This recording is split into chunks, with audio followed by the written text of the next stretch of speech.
3 जून 1947 viceroy Mountbatten ने radio पर वो शब्द बोले जिन्होंने देश के नक्शे को ही नहीं, न जाने कितने दिल, घर, परिवार और जिंदगियों को भी काट डाला। To my great regret, it has been impossible to obtain agreement either to the cabinet mission plan or any other plan that may preserve the unity of India. But there can be no question of coercing of any large area in which one community has a majority to live against their will under a government in which another community has a majority. And the only alternative to coercion is partition. Partition of India, partition of Punjab and Bengal. 3 जून की घोषणा ने पूरे देश में एक खलबली मचा दी थी। हर तरफ से हिंसा और तनाव की खबरें आ रही थीं। पर संविधान सभा को तो अपना काम करना था। 14 जुलाई को जब सभा दोबारा मिली तो खुशी की बात यह थी कि मुस्लिम लीग के लोग भी उसमें मौजूद थे। हाँ, भारत के सिर्फ उन हिस्सों से जो बंटवारे में नए मुल्क पाकिस्तान के साथ नहीं जा रहे थे। Members who have not yet presented their credentials will now do so and sign the register. Haji Abdul Sattar Ishaq Seth from Madras. Sir, I would like to raise a point of order. Does the honorable member, Mr. Haji Abdul Sattar, still subscribe to the two-nation theory? This is not a point of order. It is a question of the right of the member elected to the Constituent Assembly, and I cannot prevent any elected member from signing the register. You may go ahead, please. Further on the list, B. Pokar Sahib Bahadur, Madras. Mahmood Ali Beg Sahib Bahadur, Madras. Maulvi Syed Mohammad Saadullah, Assam. Dr. B.R. Ambedkar, Bombay. Doctor Ambedkar को दोबारा इस बार बॉम्बे से चुनकर आना पड़ा क्योंकि बंटवारे में उनकी सीट पूर्वी पाकिस्तान जा चुकी थी। हाँ, फायदा हुआ तो सिर्फ इतना कि 552 में से ज्यादातर रजवाड़े अब भारत का हिस्सा बनना मंजूर कर चुके थे। The next item is the motion to be moved by Honorable K.M. Munshi.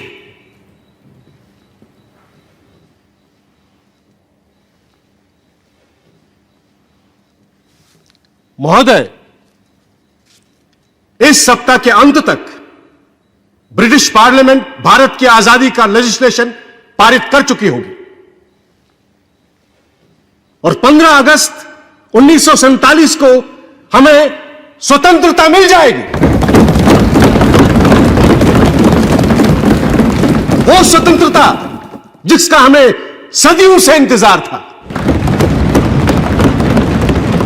हमारे देश में अब एक तरह की समानता आ गई है, हालांकि स्वयं देश की सीमाएं सिकुड़ गई हैं। अब हम एक आजाद और सशक्त भारत के उद्देश्य की ओर पूरे जोश और उल्लास से आगे बढ़ सकेंगे।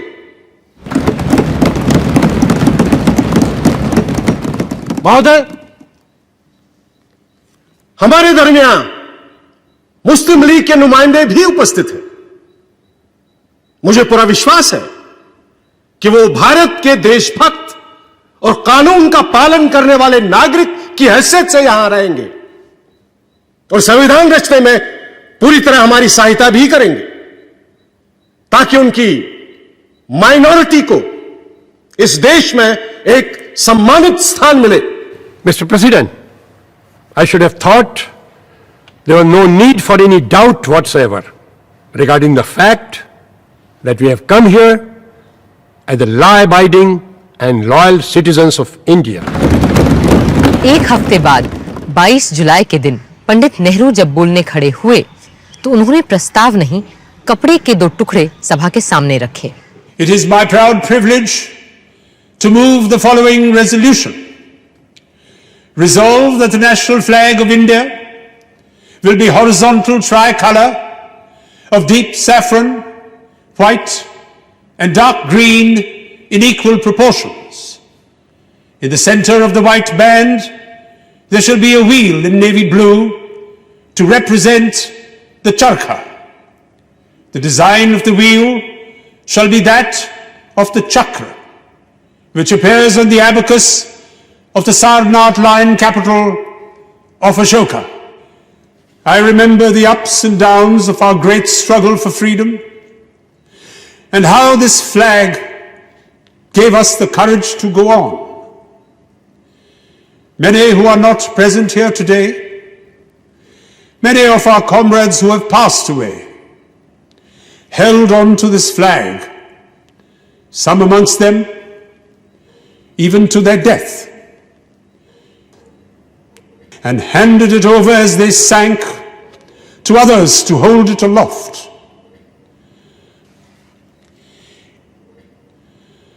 So, in this simple form of words, there is much more than will be clear on the surface. There is the struggle of the people for freedom, with all its ups and downs, and trials and disasters. And there is finally today, as I move this resolution, a certain triumph about it, a measure of triumph in the conclusion of that struggle.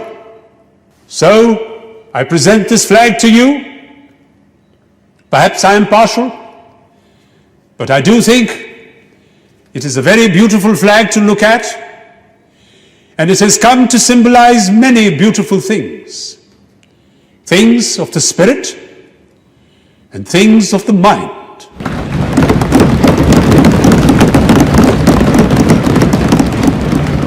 I now present to you not only the resolution, but the flag itself. One in silk and one in cotton.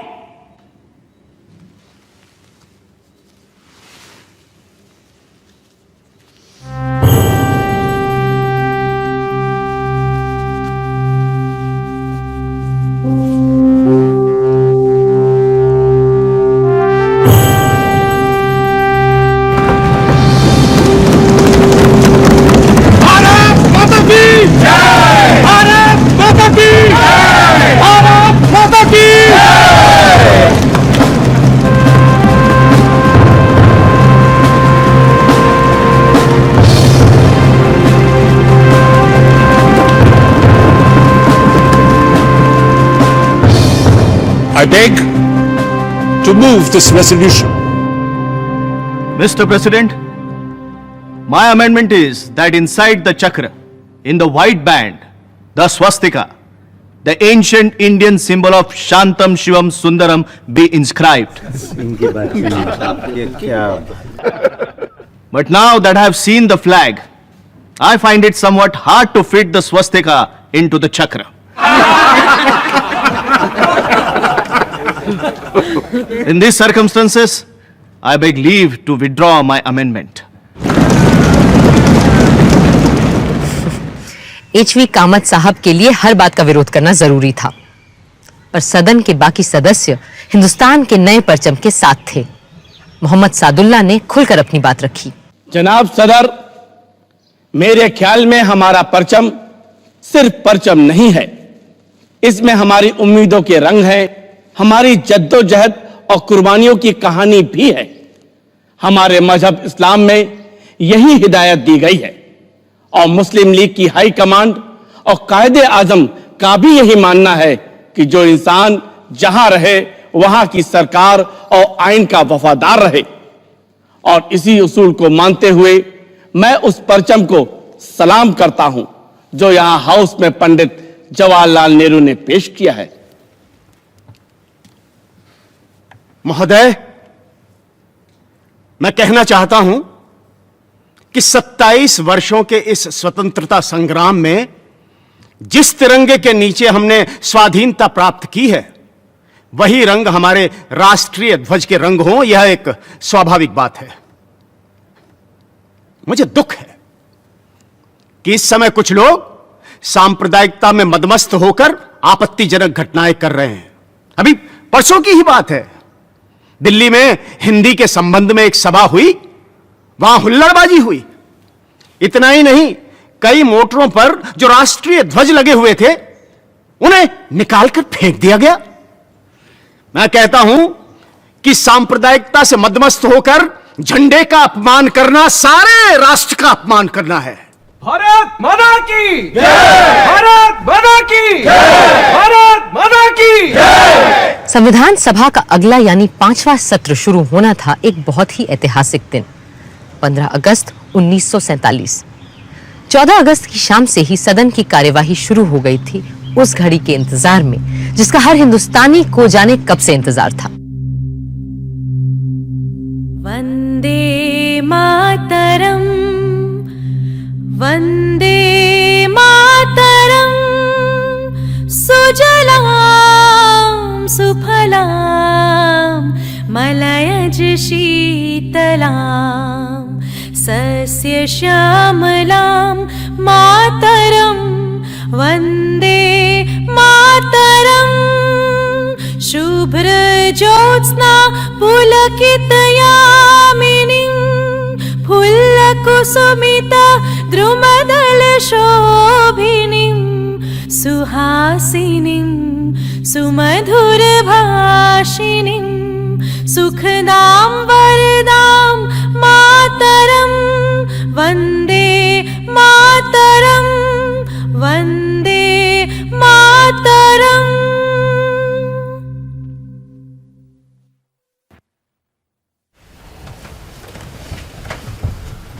हमारे इतिहास के इस अहम मौके पर,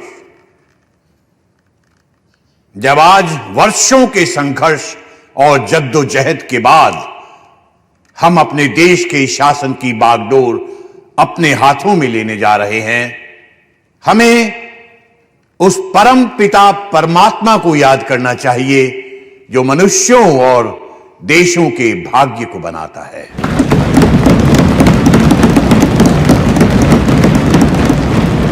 और हम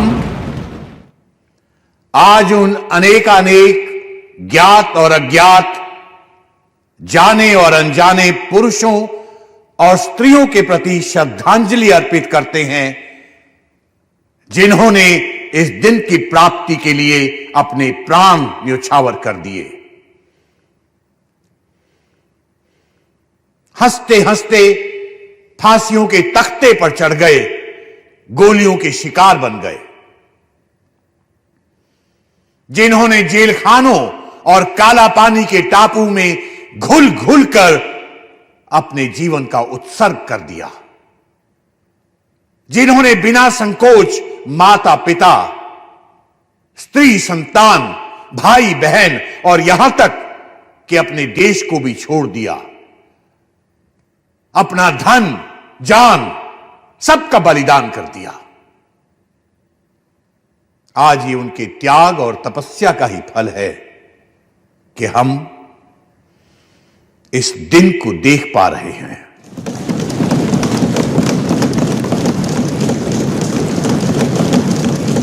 हम अपनी श्रद्धा और भक्ति का उपहार महात्मा गांधी जी को भी भेंट करें, जिन्होंने निराशा और मुसीबत के अंधेरे कुएं से खींचकर हमें बाहर निकाला, हमारे दिलों में ऐसी जिंदगी फूंकी कि हम में अपने जन्म सिद्ध अधिकार स्वराज के लिए दावा पेश करने की हिम्मत और ताकत आई, जिन्होंने हमारे हाथों में सत्य और अहिंसा का एक ऐसा अचूक अस्त्र दिया कि जिसके जरिए बिना हथियार उठाए स्वराज का अनमोल रत्न हमने हासिल कर लिया।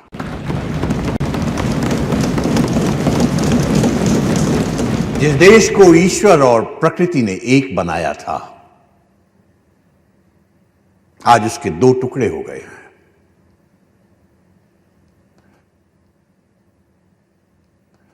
मुझे यह कहना पड़ता है कि इस बंटवारे से हमारे दिलों में दुख है, मगर इसके बावजूद हम आपकी और अपनी तरफ से पाकिस्तान के लोगों को अपनी नेक नियति, उनकी तरक्की और कामयाबी के लिए अपनी सदिच्छा और सद्भावना प्रकट करना चाहते हैं।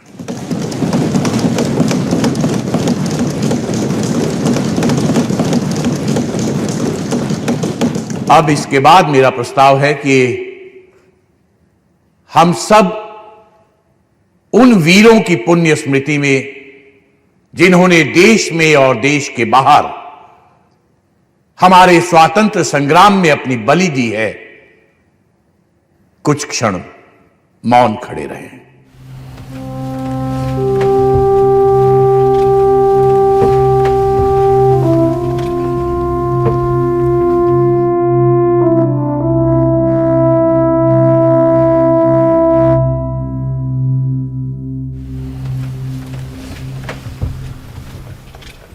अब पंडित जवाहरलाल नेहरू अपना प्रस्ताव प्रस्तुत करेंगे।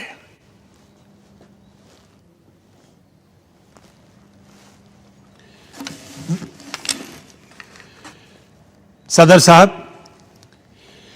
कई साल हुए जबकि हमने किस्मत से एक बाजी लगाई थी, एक इकरार किया था, प्रतिज्ञा की थी। अब वक्त आया है कि हम इसे पूरा करें। बल्कि वो पूरा तो शायद अभी भी नहीं हुआ, लेकिन फिर भी एक बड़ी मंजिल पूरी हुई, हम वहां पहुंचे हैं। फिर मुनासिब है कि ऐसे वक्त में हमारा पहला काम यह हो कि हम एक प्रण, एक नई प्रतिज्ञा फिर से करें, इकरार करें आइंदा हिंदुस्तान और हिंदुस्तान के लोगों की खिदमत करने का। चंद मिनटों में यह असेंबली पूरी तौर से आजाद खुद मुख्तार असेंबली हो जाएगी और नुमाइंदगी करेगी एक आजाद खुद मुख्तार मुल्क की। हमने एक मंजिल पूरी की है और आज उसकी खुशियां मनाई जा रही हैं, लेकिन यह भी हम जानते हैं कि हिंदुस्तान भर में खुशी नहीं है। हमारे दिल में रंज के टुकड़े काफी हैं और दिल्ली से बहुत दूर नहीं, बड़े बड़े शहर जल रहे हैं। वहां की गर्मी यहां आ रही है। खुशी पूरे तौर से नहीं हो सकती, लेकिन फिर भी इस मौके पर हिम्मत से इन सब बातों का सामना करना होगा। अब मैं अपनी बात अंग्रेजी में भी पेश करूंगा। Long years ago, we made a tryst with destiny, and now the time comes when we must redeem our pledge. Not only or in full measure, but very substantially. At the stroke of the midnight hour, when the world sleeps, India will awake to life and freedom.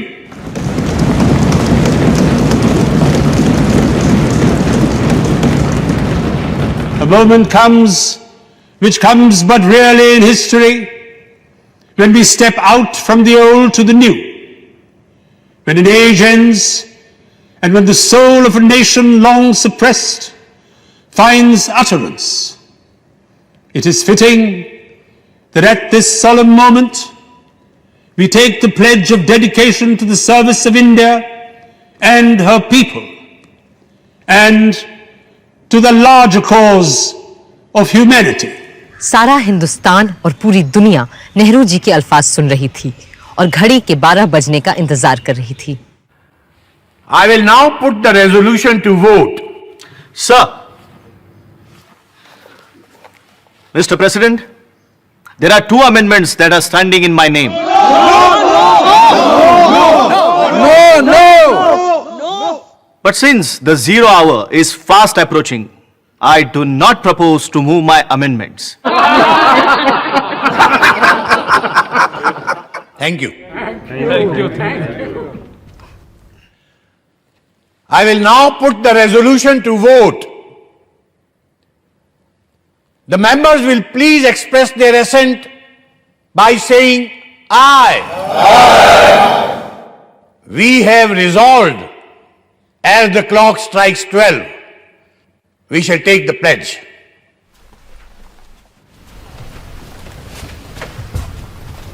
It is just half a minute to 12. I am expecting the clock to strike 12.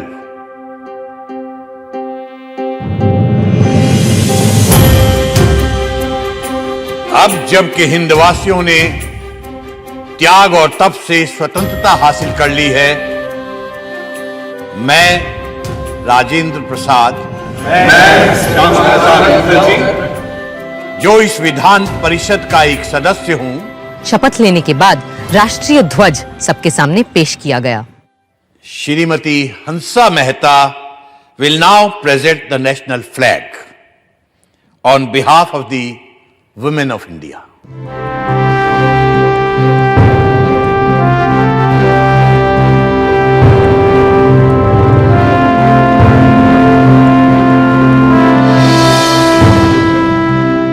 मैं प्रार्थना करती हूँ इस तिरंगे की छत्र छाया में रहने वालों को सारे सुख और समृद्धि मिले। जय हिंद, जय हिंद, जय हिंद, जय हिंद। साथ ही श्रीमती सुचेता कृपलानी ने अल्लामा इकबाल का लिखा कौमी तराना गाया, सारे जहां से अच्छा हिंदोस्तां हमारा।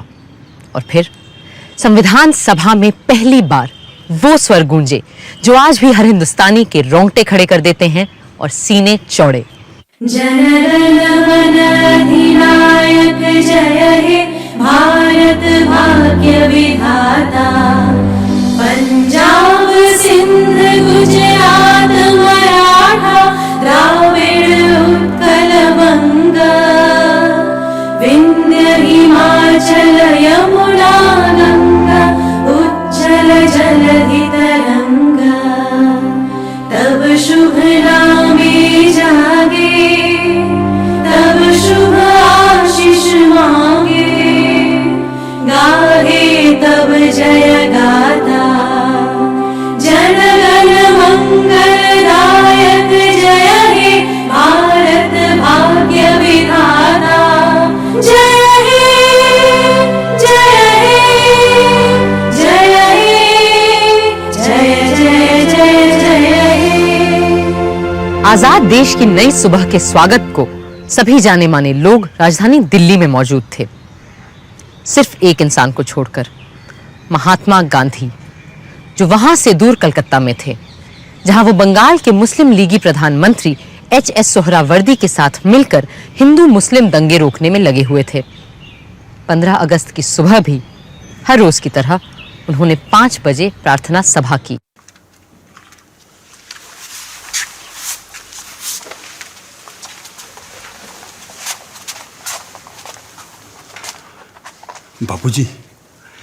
बापूजी, आज से हम आजाद हैं। तो आज आप इस खुशी के दिन को कैसे मनाएंगे? ऐसे खुशी के मौके तो ईश्वर की कृपा से ही आते हैं, सो मैं उसे याद करूंगा और धन्यवाद दूंगा। मेरा तो यही तरीका है। किंतु बापूजी, आज कुछ विशेष होना चाहिए था ना? हाँ, आज मेरे पुत्र महादेव का जन्मदिन है और निर्वाण दिन भी, सो मैं उसे याद करूंगा और उपवास भी रखूंगा। Mahatma ji, from today, a new government of us Indians is taking charge. What will be your advice to us?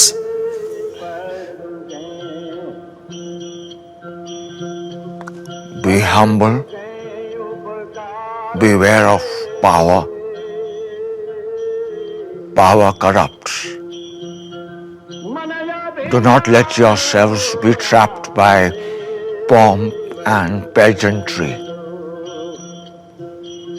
Remember, you are in office to serve the poor in India's villages. सबको सन्मति दे भगवान।